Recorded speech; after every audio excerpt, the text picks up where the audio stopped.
But with my son, we stopped. We ate in one of the best, in the Fusion restaurant. I highly recommend the Fusion restaurant. I can't think of the name, but the Fusion restaurant at the Wynn. We ate thousands of dollars of sushi, comped. You know, you can find the date because when they look at Steve's records, his credit card paid for the tip, and that's it. And we ate thousands of dollars. So CNN and every channel had this shooting, and I looked again, and they said Stephen Paddock. And I said, what? So I called my mom, and my mom answered the phone, and I said, is that Steve? And she said, I guess so. And I asked her, was he sick like me? Trying to find out the truth behind what really happened in Las Vegas. Jim Breslow interviewed Paddock on Friday. He's the host of the Hidden Truth Show, Las Vegas Shooter. It's a podcast investigating the massacre, and he's given part of that interview to Fox 11 to air exclusively for the very first time. My feeling for other people.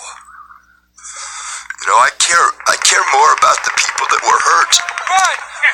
Get in the truck! What it's got to be like to sit on the wrong end of a gun. He's in a wheelchair. He's got a spinal condition that he believes that his brother Stephen also suffered from. He believes that that condition...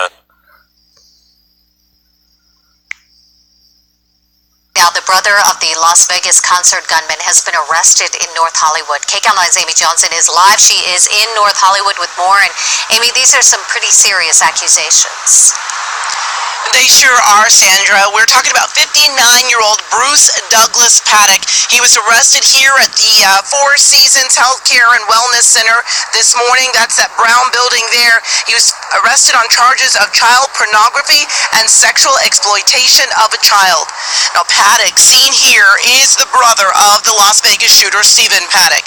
Now, the investigation into Bruce Paddock began before the Las Vegas shooting. In fact, I spoke to a man who didn't want to go on camera, who said Bruce Paddock was actually bragging about his brother after the shooting rampage, announcing to people in the nursing and rehab facility that it was his brother and that he was glad he killed those people.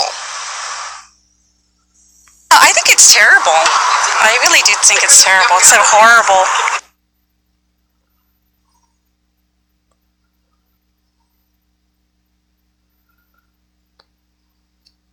Very horrible situation. Now, Bruce Paddock is accused of having hundreds of images of child pornography at a San Fernando business where he was reportedly squatting after he was evicted. And when police went to arrest him, he was transient and they just couldn't find him until he was discovered here at the nursing and rehab facility. Now, police are asking the public to contact them if they, in fact, have had any interaction with him. They are afraid that there could be more victims. And Vegas mass shooter today pleaded not guilty to child porn charges. Bruce Paddock was in a wheelchair when he appeared in a downtown LA courtroom. He's being held on $60,000 bail. Prosecutors say he had hundreds of images of child pornography and was arrested Wednesday at an assisted living facility in North Hollywood. His brother, Stephen, killed 58 people when he opened fire on an outdoor concert in Las Vegas earlier this month. Any type of web browsing fingerprint, essentially what it does is it erases any potential findings to a motive. It destroys the mosaic or the composition of the mosaic completely. As to why Stephen Paddock wouldn't want to have that in there, it's just, to me, again, it's bizarre. And the reason why is we know that he was the one who committed the murder. We know he was the mass shooter. All I can glean from this is that he didn't want any of the events leading up to the shooting and what caused the shooting to be public knowledge. But again, it doesn't really make sense. You know, the guy went out, he opened fire, 500 people injured all over. It did not take a village for Steve. Steve was an didn't take help. It did not take a village for Steve. Steve was an Please don't. I'm using a colloquial.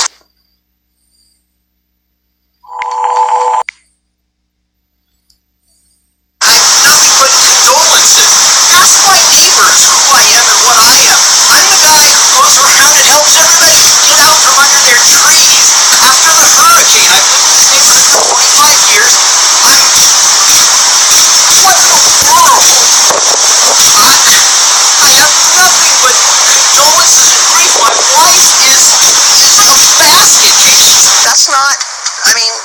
didn't gamble that way. Steve gambled as a job. Eric, what's the status of the FBI and your family? They haven't talked to me at all. I know nothing from them. They aren't. I have to find out stuff about that. You were working with federal investigators. I was yesterday. Oh, today. Nobody has got. I found out about this $100,000 on the web. Somebody texted me. If it's true, I'm sorry if it's not true. But once again, here I can talk to that because it fits exactly into what I would. Okay, now, you take a look at this, and this guy does rant quite a bit. And I think the way he rants, I don't know if it's helpful or not. I've listened to the whole interview, and, obviously it doesn't make a lot of sense to him. None of this does. He's experiencing an extreme dichotomy of what he thought he knew about his brother and what actually happened. So it's very difficult. But as you see here, he said nobody from the FBI has contacted him yet. Nobody. This is published on the 3rd of October, so this was yesterday that they did this interview. This is like the second interview, which was done on, I'll have a link down below to this whole interview.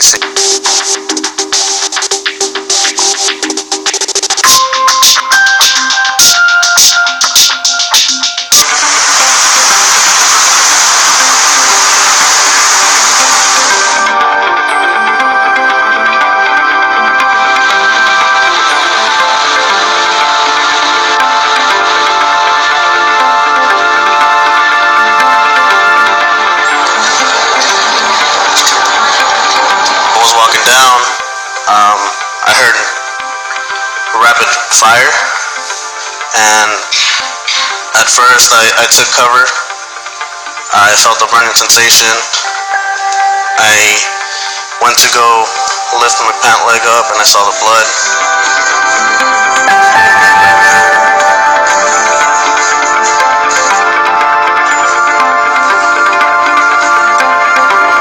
I'm doing better each day.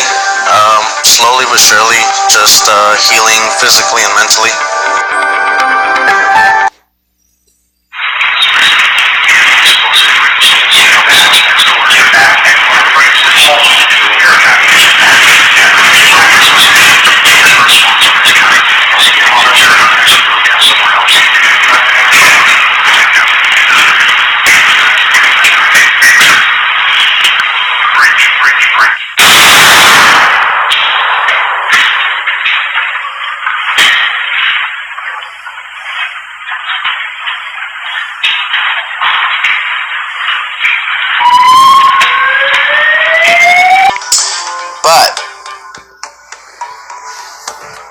I don't understand how anybody could say, I would really like, because I'm not a professional firefighter, but this doesn't seem logical to me. And there's a lot of people, and I don't see any firefighters that are coming out and saying that this is logical. In fact, I see the opposite. I do see some firefighters that saying there's a lot of anomalies in this fire.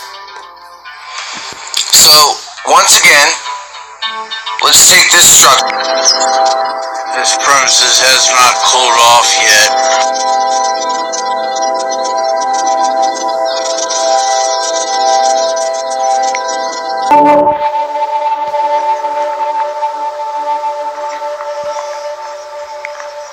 They have to turn the gas off.